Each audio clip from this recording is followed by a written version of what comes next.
ایک ارشاد فرمائیے کہ کیا علامہ اقبال رحمۃ اللہ علیہ سے مسلمانوں نے بالعموم اور ہم پاکستانیوں نے بالخصوص کچھ سیکھا ہے سر؟ یہ بڑا افسوسناک پہلو ہے سر۔ ہر وہ راستہ جو اقبال فہمی کی طرف جاتا ہے ہم نے اس کو آسان کرنے کے بجائے ہم نے ان راستوں کو ہی بند کر دیا ہے۔ صحیح۔ مثلاً آپ ابھی اس وقت ہماری نسل نو کی فارسی کو تو چھوڑیں ایک طرف رکھیں، صحیح، اردو کو سمجھنے کی استعداد دیکھیں اور ہمارے کریکولم کو دیکھیں۔ صحیح۔ آج بچوں کے سامنے جب بانگ درا جیسی آسان نظمیں یہ چیزیں رکھی جاتی ہیں ان کے سامنے تو وہ اس کو بھی نہیں سمجھ پاتے۔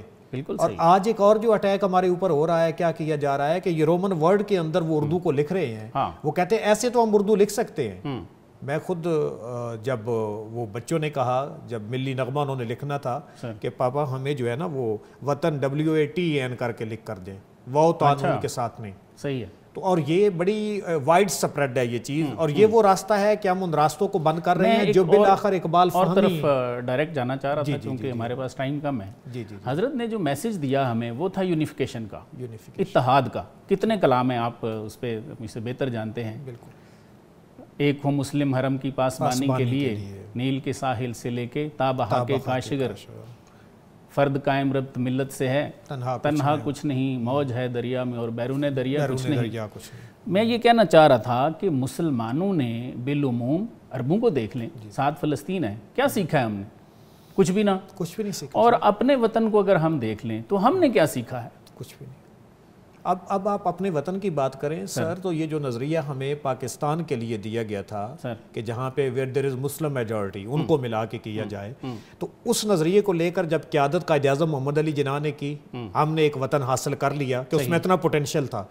آج ہم کیا کر رہے ہیں؟ آج وہی ہماری چیزیں بلرڈ ہو گئی ہیں اور دوبارہ سے ہماری بلوچی شناخت لے کے دیا، وہ ہم سے بلوچی شناخت، کشمیری شناخت، پنجابی، سرائکی، سندھی، یہ ساری ہماری غالب ہونا شروع ہو گئی ہیں۔ کہ جو نظریہ 1930 کے اندر الہ آباد کے ایڈریس میں دیا تھا، اور اسی پہ اقبال نے کہا کہ اپنی ملت پر قیاس اقوام مغرب سے نہ کر، خاص ہے ترکیب میں قوم رسول ہاشمی، ان کی جمعیت کا ہے ملک و نسب پر انحصار، قوت مذہب سے مستحکم ہے جمعیت تیری، دامن دی ہاتھ سے چھوٹا تو جمعیت کہاں، اور جمعیت ہوئی رخصت تو ملت بھی گئی۔ سر میں ایک علامہ کی دعا ہے اسرار خودی کے اینڈ پہ، اس میں حضرت نے اتنا ایک بڑا ماتم مجھے وہ لگتا ہے جو لکھا ہے، اس کے میں چاند اشارہ آپ کی نظر کرتا ہوں۔ اور وہ یہ جو آخری کلام ان کا ہوتا ہے نا، وہ بڑا کنکلوڈ کرتے ہیں ہر چیز کو خاص۔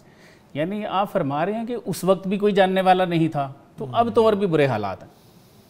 تو اس وقت کی منظر کشی یہ ہے کہ حضرت فرماتے ہیں کہ از تہی دستاں رخ زیبا مپوش،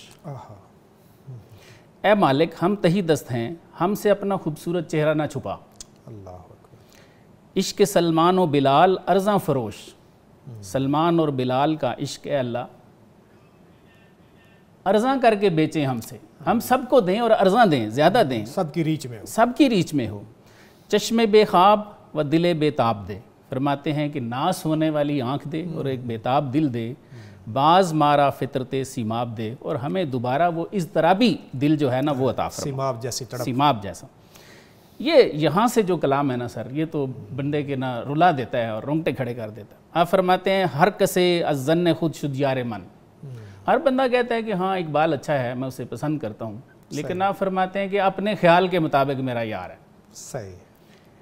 از درون من نجست اسرار من، لیکن جو اسرار میں نے حاصل کیے ہیں وہ تو انہوں نے میرے من میں ہے، میرے دل میں ہے، وہ تو انہوں نے کبھی نہیں میرے سے مانگے، کبھی نہیں تلاش کیے مجھ میں سے۔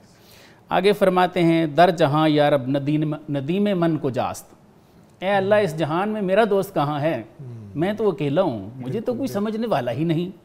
ہم مشرب نخل سینائم کلیم من کو جاست، فرماتے ہیں میں درخت طور ہوں، اے مالک میرا موسیٰ کہاں، کیا بات ہے، میرا موسیٰ کہاں ہے۔ آگے فرماتے ہیں ظالمم، میں ظالم ہوں، بر خود ستم ہا کردام، ہاں میں ظالم ہوں، میں نے اپنے اوپر بھی بڑے ظلم کیے ہیں، شولہ را در بغل پروردام، میں نے شولوں کو اپنی بغل میں جو پالا ہے، صاحب نور ہوں، صاحب شر صدر ہوں، ظلم کیا ہے میں نے اپنے اوپر، مجھ کو ان میں نہیں ہونا چاہیے تھا، مجھے حقیقتیں نظر آ رہی ہیں۔ ہوئے ہوئے ہوئے۔ آگے فرماتے ہیں شمع را تنہا تپیدن سہل نیست، اے اللہ شمع کو اکیلے جلنا آسان تھوڑا ہی ہے. آہ یک پروانہ من اہل نیست. ماتے ہیں میرے گرد جو پروانے ہیں ان میں سے ایک بھی میرے اہل نہیں. اچھا آگے فرماتے ہیں انتظار غم گسارے تا کجا. اے اللہ میں اس غم گسار کا کہاں تک انتظار کروں. جستجوئے رازدار تا کجا. اور اس رازدار کی جستجو کب تک کرتا رہوں. ایز رویت ماہ و انجم مستنیر. اے اللہ آپ سے ماہ و انجم نے جلوے پائے ہیں. آتش خود راز جانم بازگیر. جو میری شرح صدر کی ہے مجھے جو نور دیا ہے اس کو واپس لے لے. اللہ اکبر. یہاں تو مجھے جاننے والا ہی کوئی نہیں ہے. اتنا بڑا ماتم. آگے سنیں.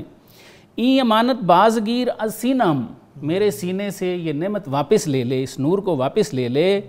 خار جوہر برکش از آئینام. میرے آئینے سے یہ جوہر لے جا, یہ کانٹے کی طرح کھٹکتا ہے, مجھے تکلیف دیتا ہے. اب ٹھیک ہے, ایک دو شعر اور بس. یا مرا یک ہمدم دیری نہ دے. یا پھر ایک پرانا ہمدم کوئی مجھے عطا فرمانا, کوئی تو مجھے جانے جس سے شیئرنگ ہو. ہوئے ہوئے عشق عالم سوز را آئینہ دے. اور میرے جو عشق ہے جو عالم پورے کو روشن کرنے والا ہے اس کو ایک آئینہ دے دے. ہاں ہم ز لطف تو یار ہمدمیں. آپ سے کیا چاہتا ہوں, ایک بندہ تو مانگ رہا ہوں جو مجھے جانے. از رموز فطرت من محرمیں. جو میری فطرت کا محرم ہو. آگے فرماتے ہیں ہمدم دیوانائی فرزانائی. ایک ایسا ہمدم دے جو دیوانہ ہو اور عقل مند بھی ہو. عقل مند دیوانہ دے مجھے, دیوانہ ہو اور فرزانہ بھی ہو. از خیال ایوں آ بیگانائی. اور نفس پرست نہ ہو, ادھر ادھر کے خیالات میں نہ پڑنے والا ہو. یہ سر آخری شعر ہے. تا بجانے او سپارم ہوئے خیش. تاکہ میں اپنی جان کا جنون اس کو دے سکوں, منتقل کروں. اللہ اکبر. باز بینم در دل روئے خیش. تاکہ اس کے دل میں میں اپنا چہرہ دیکھوں. کیا بات. میں اپنی جو تربیت ہے وہ مجھے اس میں نظر آئے. تو سر یہ حالات تو تھے اس وقت جب آج سے 100 سال پہلے علامہ زندہ تھے. سر آج کیا حال ہے. آج تو بدرجہ اولا یہ شکوہ موجود ہے. میں کہہ رہا ہوں اقبال فہمی کے سارے راستے ہی ہم نے بند کر دیے. اور حالات یہ ہیں کہ آپ رینڈملی کسی اپنے انسٹیٹیوٹ میں چلے جائیں. قرآن کو اگر سمجھنا ہے تو جس خوبصورتی سے علامہ صاحب نے بتایا ہے, لکھا ہے, سر اس کی مثال کوئی نہیں. اس کی